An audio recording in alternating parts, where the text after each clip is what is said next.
Hello, everyone. Welcome to the DMV Business Show. I'm your host, Otto Sevilla, and today my special guest is Mac Conwell. Mac is the founder and managing partner of RareBreed Ventures.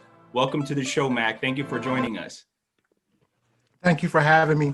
My apologies for those watching the video. I am eating my lunch. It has been a back-to-back day, so please bear with me, but I'm happy to be here. I'm looking forward to it. Yeah, Mac's a busy guy. Again, thanks for taking the time out, Mac. I really appreciate it. So as I mentioned offline, I like to start off just to give the audience a general overview as far as who you are as a person, as an individual. Are you from around here, the DMV area, or where did you grow up? So I'm from Baltimore. I'm from here, spent my whole life here. So I'm a Baltimore native, went to school here, studied at Morgan State, and a little bit about my path, I guess, just jumping into it. I went to Morgan, and growing up, I was always the guy who played sports, but also was really good at math and science, right? So I went to a really good sports high school.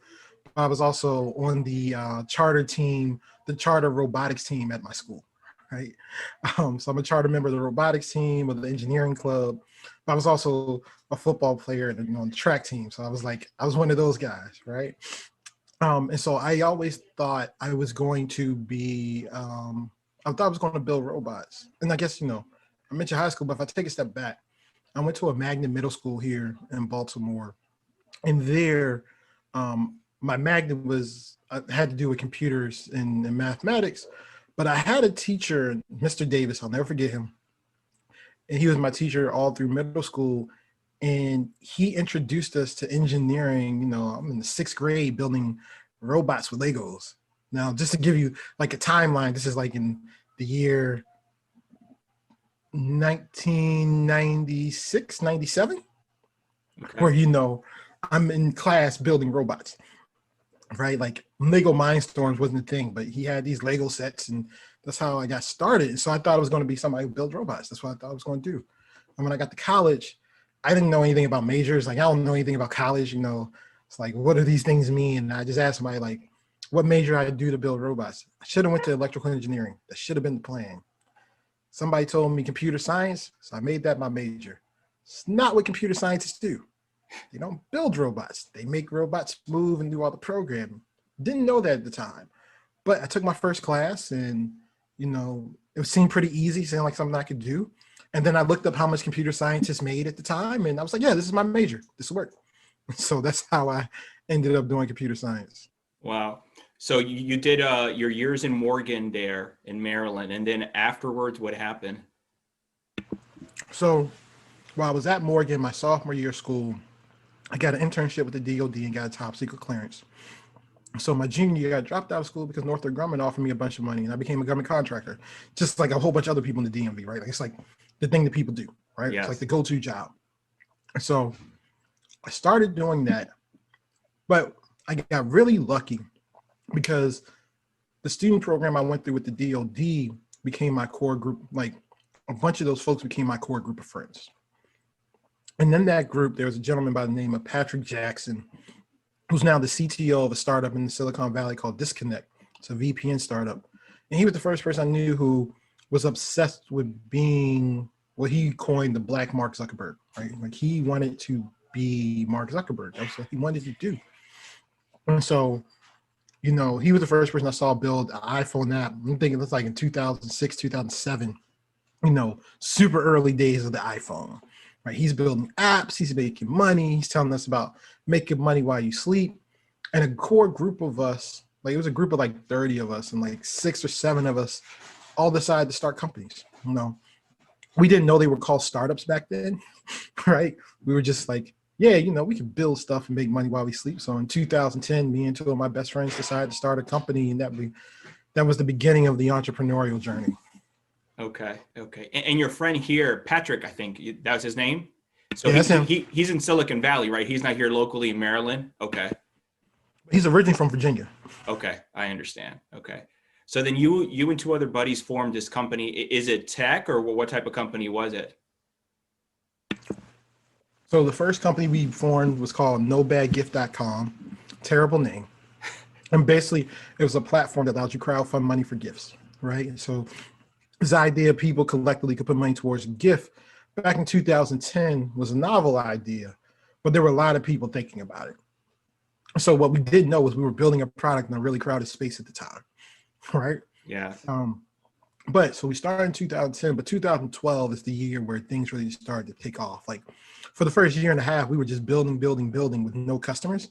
And because we didn't know what we were doing, we had no clue. We had no insight into how to build a startup, how to build a tech company. And we just figured you build a website and people come to it, right? It's not really how that worked. So learning everything the hard way, we ended up getting into an accelerator in Baltimore. We were in the first class of Accelerate Baltimore. And then we went out to San Francisco and got into the third class in the New Me Accelerator. And New Me was the first accelerator specifically for underrepresented founders. And it really exposed us to, what Silicon Valley is and what it's all about, right? And it's purely just this density of capital and knowledge, right? Like, it's like the only place in the world where you can go into any random bar and the person next to you could be a product manager at Google. The other person beside you could be the CEO of a startup that just raised $2 million. And, somebody walking in the door is the CEO of a company that just had an IPO. Like there's no other place on the planet where you just have that confluence where like just randomly run into people like that, right? Like it's kind of like how LA is with movies, right? Like in LA, you could go into any random place and you might run into like a famous person, right? Yeah. It's kind of like that. And that was the beginning of us really getting to understand all of this stuff and how the networking worked, how the connections work, how you raise money. But we ended up running that company for 4.5 years. And eventually we sold the IP of that technology off to a division of a Fortune 100 company, which was really cool. We learned all the stuff the hard way. We were never able to raise money, right? So that sale did okay for us. So right after that, I started another company. That company was called RareBreed and really was trying to take advantage of the fact that we saw a lot of people were selling products on Instagram. This is back in 2014. We saw people selling products on Instagram, but they were doing it through email and text messages. Super inefficient, but people were still making thousands of dollars a day doing this, right? So we figured we created a product that had the look and feel of Instagram, but was all about buying products, could be something really interesting. So I was actually able to raise some money for that, put a whole new team together. This time got into an accelerator in Philadelphia, and that company ultimately failed. And it failed because I did everything so fast. I didn't take the time to get to know my team. So the first company I did was with two of my best friends who I trusted wholeheartedly, right? Probably too much so, but I always knew things could get done. I carried that same mindset into the second company. And so we were able to put the team together, raise capital, got 120 customers signed up pre-product, and got into the accelerator all in the span of like 6 weeks. Wow. So it went from being like, oh, this is a cool, nice and weekend project to everybody quit your job. We're going to Philadelphia. We're going to do this thing. Not everybody on the team was ready for that. And so our lead developer at the time actually just, he disappeared on us one day. It was 4 of us living in the 1-bedroom loft in Philadelphia. And we came back one day and he was just gone. I didn't see him again for 2 years. And the company kind of imploded on itself after that. So that was a tough one. But that was my entrepreneurial journey. And, after that company failed, I came back to Baltimore and basically tried to hide from the world for 6 months. I basically for 6 months just stayed in my room and didn't move. Didn't do anything, wasn't answering no emails, wasn't answering nobody's texts. This was just in my room, sulking, trying to disappear from the world, because having a company that fails sucks. It doesn't feel good. And then, at some point I recognized 2 things. One, the people around me and the people who love me and care about me, their love for me wasn't tied to the success of my business, right? Their love for me was unconditional. Like they didn't care. Like, so what? You failed the business. It's okay. Most businesses fail. You'll be all right. The other thing I recognized was bills don't stop coming in just because you're not doing anything. So like at some point I had to get a job and start making money again. Yeah. And so that was like the dark period in my life. And from there, I ended up working at a marketing firm in Baltimore, which was cool for a couple months. And then it was like, I used to run a company and do deals with like Disney and Viacom. Now I help build e-commerce websites. It's not what the plan was. Yeah. Mac, let me go back for a brief moment. The first company you said you had for about 4 years or so, you said, right? Yeah, 4.5 years. Before you sold it off to a Fortune 100 company. What did you and your two friends there who founded that company, what did you guys learn? We learned that running a business is hard. We learned that raising capital is harder. We learned that you can have the world's greatest product, but if you don't figure out how to get customers, it doesn't matter, right? Distribution over design is a thing, right? Like I meet companies all the time that are way better than anything on the market that are ultimately going to fail because they never figure out how to get enough customers, right?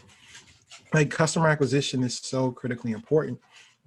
I learned what it meant to have a network. I didn't even know what networking was when we started. And then I recognized the power of it as I recognized the fact that I didn't have a network, right? And like how important it is to have a network, how much it allows you to move forward, right? The ability to write an email or pick up the phone and call somebody or text somebody to get something done, to get a customer, to get an introduction to an investor, like that makes all the difference in the world. And so then after that, it's like learning how to break into those networks. So like going to the events, you know, being comfortable talking to people about what you're building and your ideas. Just we learned so much, and it was all the hard way. Like we did everything the wrong way, everything. The network part, did that hit sort of your face first time when you went over to Silicon Valley? Is that when you sort of noticed it more? No, it happened a little bit before that where, like I said, we started the company we had been building for the first year and a half and didn't have any customers really. And then I had a friend invite me to an event it was actually a screening for the CNN documentary about the accelerator in San Francisco, the New Me Accelerator, the one we eventually ended up going to. So I'm at the screening and we're meeting a bunch of people. And so like just my personality, I'm in the room, I'm giving my card out to everybody. You know, I'm doing all these little things. I also developed a trick. Like this is my first time going to an event like this, right? It's my first time even networking, not knowing that's what I was doing. Mm-hmm. And I recognized that after they did the viewing, they had a Q&A session. And so I made it a point to get up and ask a very thoughtful question because I knew that would give me a touch point with the panelists so that when I came up to them afterwards, they would recognize who I am. I have used that trick for the rest of my life ever since that day. That was like back in 2011. Like that is like, if you go to an event and there's a panelist you want to get to know or meet, go to the mic, ask a thoughtful question. And when you go to talk to them afterwards, they're going to remember you, right? Like there are so many amazing people I've met that way. But while I was there, you know, I met one of the co-founders of the accelerator that gave me my initial touch point with that accelerator, which I later got accepted into, right? I also met a woman there by the name of Christine Johnson, who now is in Miami and does a lot to support startups there in Miami. But Christine worked for TEDCO, who I later worked for, right? Didn't know who they were. Didn't know they were that they did investments for the state of Maryland. Didn't know any of that, right? And here's this woman, she's, you know, was a marketing specialist. And she was running an organization, like this nonprofit called Diversitech, you know, trying to get folks in diversity in the tech. And she gives me her card and she's like, "Are you in this Baltimore tech group?" I'm like, "What is that?" It's this Facebook group that everybody in the Baltimore tech scene is a part of. And so she invited me to that group and I became super active. And that was the beginning of me getting access to events, finding out that these things existed, started going to these things. And I'll never forget, like the first 2 or 3 months of 2012, I'm just going to everything. I was going to all these events, and I made this stupid rule up in my head where if you gave me your business card at an event, I had to reach out to you within 48 hours, and I had to invite you to get coffee or go for lunch. I don't know why I did it. Half of the people, I didn't know who they were. I didn't even remember why I had their cards. It was like, if you gave me your card, I was going to do this. And so very quickly, I got to know the who's who of the local Baltimore tech scene. And then I noticed that if I met you at one event and then I saw you one or two more times, we now knew each other and were friends. You were introducing me to other people. And then that's when I ran into somebody and they said, hey, Mac, you've been networking a lot lately. I'm like, I'm not running wires. That's not what I do. What are you talking about? He's like, no, I mean, like going to events and stuff. That was the first time I recognized that that's what I was doing. And that's what it hit me in the face. It's like, oh, that's what they mean by networking. Yeah. That's what this is. I need to do more of this. It was one of those. Okay, I see. You mentioned earlier, Meg, how important it is, distribution, the customer acquisition, the marketing, being known as far as what you do, the services, products that you offer. The first one, you said 4.5, 5 years. It was pretty hard from what it sounds like getting into that phase. And you're not the only one, I'm sure, that went through that. So during that 4.5, 5 year period, how were you and your co-founders, or if you had any other team members there, how are you guys surviving? How are you living? You play this game called How Close Can I Get to Zero? And then you ultimately get there, and then you make a new game like How Far Below Zero Can I Go? And you just realize, like, over time, your tolerance for risk just gets higher and higher by the day, right? You start to learn about all the little programs where, hey, if you don't pay your mortgage for 3 months, they're going to send you a foreclosure notice, but that doesn't mean they're going to do anything. Your house can be in foreclosure for up to like 4 years before they actually kick you out. How do you manage this process so that it works for you, right? Or, people talk about, ramen noodles, living off of ramen. That is a thing. Like peanut butter and jelly every day, ramen noodles every day. What is the cheapest food I can buy and live off of for 2 weeks? Like, how do I take $10 to make that a week's worth of food? You get really super creative. And then every time you get a small win, you just go back to, hey, I'm no longer at zero then. I can keep playing this game, right? And so there's no great answer to it. It's just you become as capital efficient as you can. And it never starts off that way. Like the first 2 or 3 months, you try to be capital efficient, but you still got spending habits. You still want to do things. And then you look up and you're like 5 months in, and it's like, oh, I have to be capital efficient because capital doesn't exist anymore, right? So it was rough.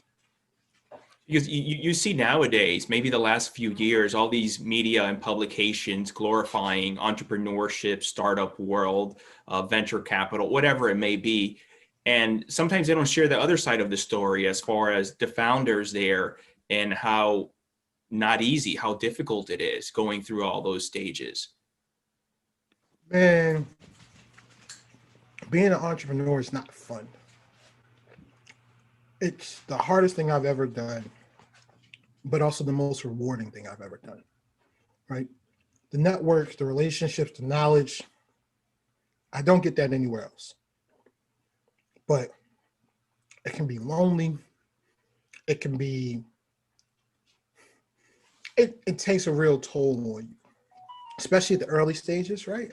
Especially if you don't already have capital or a support network holding you up as you go. It's like your friends and family, they'll be there to support, but they'll never be able to understand what you're going through. I mean, there's just no way. They're not going to understand what it means to interact with these VCs or trying to find customers. Like, it's just not what they do, right? And so, you always got to make sure you have a network of other entrepreneurs at the same stage or close to a stage as you that you can talk to, because you need people to vent to, right? And I can't stress how important it is being able to manage your own emotions, because it is truly a roller coaster ride. You could leave a meeting with a potential customer and be on cloud 9 because you feel like you give yourself another month and a half and you're about to land this huge customer partnership. and 2 minutes later get an email from an investor saying they're passing on investing in your company. And your mood is ruined for the rest of the day. Like just that quick. You went from being too high to too low. And it's like a constant state of that. And that can wear on you. And when it's hard, it can get really hard. And when it's dark, it can get really dark. But if you're able to persevere through it and break through it, there's potential for there to be some real amazing outcomes. But the other thing is, I can't say it's enough, most companies fail. Just flat out, most companies are never going to raise company. Most companies aren't even going to get past the second or third year of existence, right? It's just flat out. Here's another thing. Most companies that raise money fail. Just because you raise money does not mean you're on your way to success. The money that you get from VCs or from investors is just a tool to help you grow. You just got one more tool. At the end of the day, you still got to build a successful company, right? Like it's hard. And you're right. People do glorify it. They make it sound cool. They make it sound fun. Like, oh, I'm gonna start a company and go to Y Combinator. I'm getting an accelerator. I'm gonna do this. Yeah, you might. There's gonna be a road to get there though.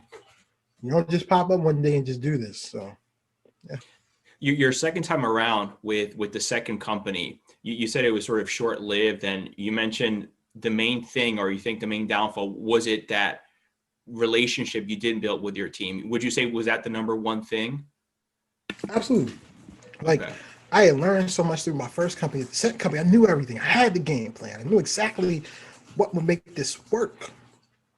I didn't take enough time to put the right team around me and to make sure the team was committed as I was. Because for me, I just finished this, like I'm already in starter mode. Like I never came out of it. So I'm just like, go, go, go, go, go. Everybody else around me wasn't that, right? I didn't take time to really, because like I knew these folks as well, right? So like it's another group of people I know. They're friends, not as close as my first group of friends, but you know, like these are people I trust. But I hadn't worked on a project with them before, and so I should have taken more time to really get to understand and see how they were, how they react, what they were in this for, all those kinds of things. And so poor team construction, definitely, that was what killed the second company. Okay. When I had the game plan and all the learnings from the first, that made it that much more rough. It's never easy. So you're down for about 6 months, and you go work in marketing for another company, and you're like, man, this is not what I had planned. What am I doing here? Working with Fortune 50, Fortune 500 company. Now I'm here. What happens then next for you? So, you know, I'm working there for a year, and then, you know, they get this client I don't agree with ethically, you know. And so I quit. I quit on principle. I didn't have a plan. I didn't know what I was going to do. I didn't know what my next job was going to be. I didn't have any prospects. I just kept telling everybody, hey, if we get this client, y'all know I'm quitting, right? And everybody thought I was joking. And like the moment they announced it, I immediately went to HR and gave them my letter of resignation. And I basically told them, like, as a Black man, I can't work for an organization that does work with this company. And it became this whole ordeal. I was just like, this is what I'm going to do. This is how I feel. I'll never talk about it publicly. You know, I'll never oust you guys, but like, I'm not going to be here. And so I gave him my 2-week notice. And so that was on a Friday. The very next Monday, I got this email from TEDCO. Again, the same place that woman Christine worked at. Yeah. You know, which is the investment arm for the state of Maryland. And it's an email saying that they're hiring a new fund manager. Keep in mind, at this point, I have known of TEDCO for 5 or 6 years. I had never seen an email from them. And I typically have a policy of not opening my personal email at work, but for whatever reason, this first Monday after I gave him my 2-week notice, I'm like, let me check my personal email, right? And this email is there. And it also so happens that a gentleman who worked at the first accelerator we went through at Accelerate Baltimore years earlier happened to also be working at TEDCO at the time. So I called him. It's a gentleman by the name of Neil Davis. He's actually somebody who would be perfect for this podcast. Neil knows everybody. But I called Neil and I was like, hey, you know, I see this thing TEDCO's hiring for a new program manager, fund manager, really. I'm like, do you think I'd have a shot? He's like, TEDCO's looking to do some things differently. We do need some diversity on the team. You should give it a shot. And I said, cool. That's all I needed. I then wrote my first ever cover letter. I had never written a cover letter in my life because as a software engineer, like, people come to you. You don't really have to go to them, right? Like, so I write this cover letter, and then I start thinking through of like, how do I make it so that I can get this interview? And so I got all the leaders of the Baltimore tech community to write me letters of recommendation. I then strategically realized TEDCO had 2 Black board members. I had both of them write me letters of recommendation. So when it's all said and done, like, I'm using all the business development skills I've learned as a founder to make sure I get this interview, right? Like, if nothing else, y'all going to talk to me. So they give me an interview, and then they give me a second interview, and then they give me a third, and they give me a fourth. And I'm like, hey, I got to be in the running for something. And then I get this email that says they want to meet me for lunch. I have never had a job that I was applying for invite me to lunch. So I don't know what it means. I'm assuming it's good. It better be good, right? Because like at this point, I've been interviewing for like 4 months, and I haven't applied to any other jobs because I'm just that arrogant to believe I'm going to get this job that I'm not qualified for, making investments for the state of Maryland. But what the heck? Like, I must be crazy, right? Like this didn't even make sense, but whatever. And yeah. I was getting to the point where like, it's been 4 months. I haven't made money. This feels oddly similar. I'm not in the middle of playing that Guild of Zero game. I'm not really feeling this. Like, maybe I need to start applying other places. And so they take me to lunch, and the COO at the time, sits down, we order. He's like, I'm gonna be straight with you, Mac. He's like, we talked about it, and you don't have the qualifications needed for the job. And I'm just thinking to myself, why the hell would you bring me to lunch then? I was like so mad. I was ready to get up and storm out. And then he says, but we really felt like we need to have you around. Like, we really like you, want you on the team. So we're creating this new position, a more junior position, but a new position. And, we'd love to know if you'd be interested. Like, they literally created a junior position to bring me on staff because I didn't have the qualifications for the job. Hell yeah, I would take that, right? It was the least amount of money I had ever made in my professional career, but it was a new career. And I recognized that, right? Like, I had to start from the ground. Mm-hmm. And so they gave me a shot, they gave me opportunity.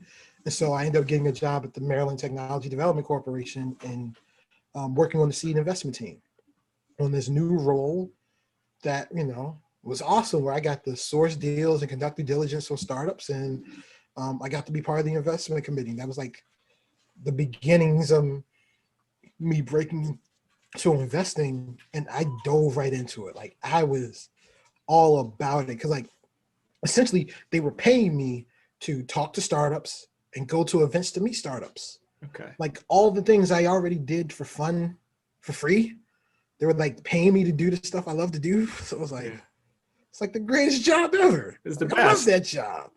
I spent all day just talking to startups and going to events, like stuff I already did, and getting a paycheck. Like, you can make a career doing this. Like, it was the first time in my life I understood what people meant when they said, when you love your job, you'll never work a day in your life. Because it never felt like work. Like, I just loved every second of it. And so that was fun and transformative.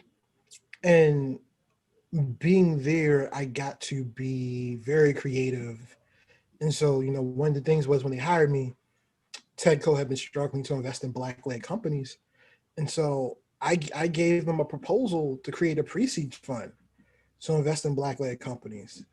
And I also had a partner in Harbor Bank, a Black-owned bank in Baltimore, to put up half the money for the first year. And they approved it.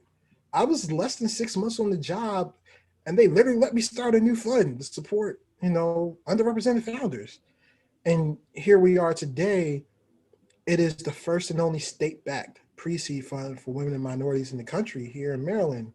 And that's something I'm proud of. It still exists today beyond me. It's called the Builder Fund at TEDCO. And, that was where I got to, cut my teeth in investing and really, learn the ropes. Max, so you started the Builder Fund? Yes. Okay. And were you the main lead there as far as you were still sourcing, trying to find startups to invest in and everything? So the first year I ran it entirely by myself as a pilot. And the next year I had a co-worker join me, but me and her were co-leads on it. And actually for the first year, I had to do my regular job for the seed fund while also doing this pilot program, which was a lot of work. But because it did so well, they eventually let me transition and do it full time. So I ended up spending 2.5 years running the builder fund. And then my last year there, I did portfolio management, supporting companies across all 9 of the funding portfolios we had at TEDCO. So that was a fun time. But that's great. But you start off as a junior position, and you're telling me 6 months in, you start developing this new fund. Is that what you said? Yes, yes. that is the entrepreneurial mindset. Like you just put me in a room with a whole bunch of stuff and just watch me start building random crap. Like I just can't sit still. I don't know. No, but you said that's where the first time you noticed that you actually had a passion and love for what you're doing. So I think all that combined, and then boom, here you are. It was amazing to have it all come together and to have an organization with leadership that supported it was amazing, right? Like that the leadership that supported me and saw me, like I'm the newest person on staff. I haven't been around that long, and here I am with this proposal. And they're like, "All right, Matt, go do it. Go show us what it could be. Like we'll put some money behind it, but you got to split your time between this and what you normally do and make it happen." And we did, and it was incredible. Who was the first investor? You said it was a bank for this builders fund? So we actually partnered with the Harbor Bank of Maryland, which is a Black-owned bank here in Baltimore, Okay. who put up half the money for the first year of the pilot. So without them, I don't know if it gets done, because I can tell you the look on my boss's faces when I gave them the proposal and I had Harbor Bank in there for half the money. They were like, "Is this something you aspire to do?" I'm like, "No, they've already agreed to it." And they're like, "But how could they agree to this when we haven't even talked about it?" I was like, "Well, just figured, it'd be nice if I came with some money, public-private partnerships, what we talk about all the time." I got a little talking to about that. They were like, I did that in the wrong order, supposedly. But Okay. at the end of the day, I found $200,000 and they let me run the program. So it all worked out. Yeah. And I assume you had a relationship with the CEO and founder of the bank, right? No, I Oh, didn't. okay. So it was funny. The way it happened was I was actually meeting with a friend of mine, Calvin Young, who worked there at the time. He was like executive director at the Community Development Corporation, or the CDC of the bank, like the nonprofit arm. And me and him we were getting breakfast, just chatting, catching up. And I mentioned this off the cuff idea. I was like, I'm trying to put something together at TEDCO. I'm thinking about, maybe putting a pre-seed to get fund together to invest in some Black-led companies. What do you think? You think Harbor Bank might be interested? He just kind of stopped and looked at me. He's like, "Are you serious?" I'm like, "Yeah." He's like, "That sounds cool." He's like, "I'll talk to my boss about it." It's like, "Cool." And his boss was John Lewis, who's now the number two at the bank. And so a week later, I met with him and John, and we got lunch, and I told him what I was thinking about. And they were like, "Yeah, sure, we could do that. And like, we like you, we see what you're trying to build, so let's give that a shot." And that's just kind of how it went. Like, it was really just like an off the cuff idea while I was getting breakfast with a friend who just happened to work at a Black-owned bank, and at a fairly high level position, and we were able to make it happen. So without Calvin Young, that doesn't happen. I love that. How long were you at TEDCO, Mac? So I was at TEDCO for almost 4 years. It was like a little bit more. It was like I was like 2 months away from being there for 4 years, right? So TEDCO is the longest professional job I've ever had in my life, outside of working for Sea King's Crab House in high school. That's the only other job I've ever had longer. And so it was a place. TEDCO left an imprint on my life that I can never repay.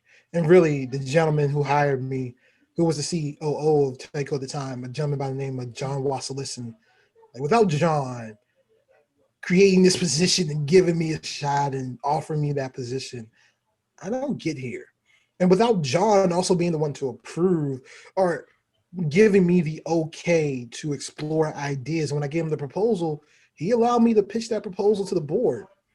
and our board approved it. And that's how, you know, we got the builder for like, they gave me so much room and trust to do and be the best version of me and use my skill sets to the best of my ability. Like I was able to get to where I am now. And so, you know, after being a TEDCO for almost 4 years, last August, the end of August, I quit that job to start my own venture fund. So, you know, I'm in the process of raising a $10 million fund to invest in companies outside the major tech hubs, you know, to invest in companies like the ones I found in Maryland. So, you know, I'm internally grateful to my time there.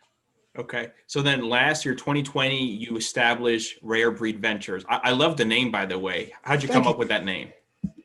I don't know. I got lucky. Like it Okay. was a different name. People didn't like it. So I was like, I'm terrible at names, as you can tell from No Bad Gift. That was my idea too. And so we, I don't know. I was just trying to think of something. That's like, RareBreed sounds nice. Yeah. Because again, like another off the cuff, like, you know, this is cool. And then everybody loved it. I was like, I gotta go. Yeah, you got a good one this time. You're improving. I'm glad you're improving, Mac. Me too. I needed to. So what is RareBreed for those who may not know? Yeah, RareBreed is a venture capital fund making investments in the pre-seed to seed companies. Those are companies that are going to be of value typically at 10 million or below. We'll go as high as 20 to $25 million valuation, but 10 and below is where we like to be. Primarily in high growth, early stage startups outside of the major tech hubs, which would be Silicon Valley, New York, and Massachusetts. We'll still invest in those areas opportunistically, but that's not where the bulk of the companies we invest in will come from. We are our target check size is 250,000. So we like to make larger checks and at the earliest stages.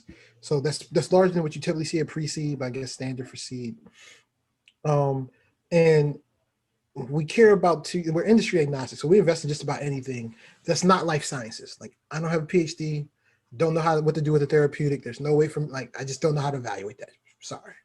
But we'll do just about anything else. But what we care about is if it's a software or tech-enabled company, we like to see a clearly repeatable or unique customer acquisition strategy.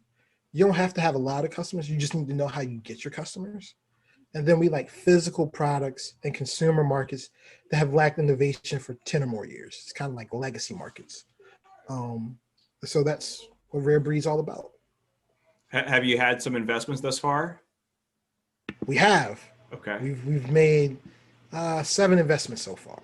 So okay, great. super excited. You know, we got companies like Elite Gaming Live, a Baltimore-based company that's an after-school esports company that incorporates esports and STEM education. So kids get points for playing video games, and they get more points for doing online educational modules. Thousand Fell, it's a sneaker company that makes recyclable sneakers. They're super comfortable, high-quality sneakers that can be recycled. Really cool company. We got Juno Health, Next Generation Medical Center. Their first medical center was opened up in Harlem. Another amazing company with, you know, a founder who's a former physician turned McKinsey consultant who specialized in medical payment systems. So, you know, the fact that he runs a startup that has a unique payment processing for a medical center, like, makes sense. We got some really cool companies. A company called Divaneering Labs. They're in stealth mode. If you want to learn more about Divaneering, if you go to my Twitter, at Matt Conwell, there's a pinned tweet. My pinned tweet is about the founder and her story, which is pretty powerful, impactful. But, you know, we're out here, we're making some investments. We're going to be making some more. We'll probably have like a big announcement come out sometime, probably in March. So it's got some cool stuff coming. Oh, I got to mention RoboAmp. It's a company that helps your websites load faster with one line of code. Super intriguing, interesting company. And a Latinx founder based out of Dallas, Texas, who was actually the catalyst for me starting RareBreed. When I met him, I didn't have any way to make an investment. So I started talking to some people that I knew who had money to see if they would make an investment in them. And one of my advisors told me that he wanted to invest in every company that I found like his. So he gave me some money and told me to go raise a fund, which is how I get here. Oh, great. I love that story. What do you think, Mac, has been the greatest investment lesson you've learned from any particular deal, whether at RareBreed or even prior at TEDCO? The greatest lesson that I've learned is most of the companies you invest in are probably not going to make it, and that you can't control, like you could control and help companies along the way. But at the end of the day, there's so many things that go into a company being successful and getting to an exit, like an IPO or getting acquired. There's only so much you can do, right? In that you never know which one of the companies in your portfolio is going to be the one to win. Because like all the companies that I knew for sure were going to be home runs. Yeah. And then some of the companies that I thought were really cool, but I was like, it'd be really great if they could get there. They're the ones that are blowing up, right? So like, you just never know. And that's why your portfolio's got to be diverse, right? Like most of the companies aren't going to return capital, and the ones that do just got to, return outsized capital, right? And just always knowing, never get too high or too emotional about any company, especially before investing. But even once you invest it, you can never say like, this is going to be the company, this is going to be our home run hitter. Like there is no way for you to tell, because it takes, like, I think we were just talking to somebody where he's like, DoorDash was one of the fastest companies to IPO, right? It took them 7 years. 7 years is fast. You know how much crap can happen to a company in 7 years? How many things can happen to a founder? Like think about, like, if you start a company when you're like, let's say, call it 27, you'll be 34 in 7 years, right? You're like a whole different person at that point.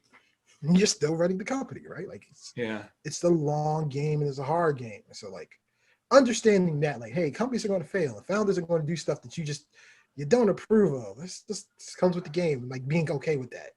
I had to learn that. What drives you and motivates you today? The ability to create outsized impact. One thing that I recognize working at TEDCO and running that pre-seed fund for underrepresented founders was the amount of impact you could create. I could easily make more money as an operator and getting a job somewhere, like easily, no problem. But I would never be able to make the same amount of impact. And so that's what drives me. There's these founders that are from underseen communities, under-networked communities, under-networked backgrounds, who have amazing ideas, who are incredibly talented and smart, that are just being left behind. So the ability to back those founders and watch them become successful and make a lot of money, it's nothing like it. What do you know now, Mac, that you wish you would have known at the start of your career? How important it is to network, and how good I am at business development. I'd have never been a software developer if I knew I could get money talking to people. I'd have sure gone into sales or BD a long time ago. I wish I'd have known that sooner. I'd be rich today if I knew that sooner. Well, better late than never. Yes, better late than never, for sure. What's your biggest challenge today at RareBreed? Fundraising. I'm in the process of raising $10 million. So, that is the big thing. Trying to get there. How's that going for you? It's a process.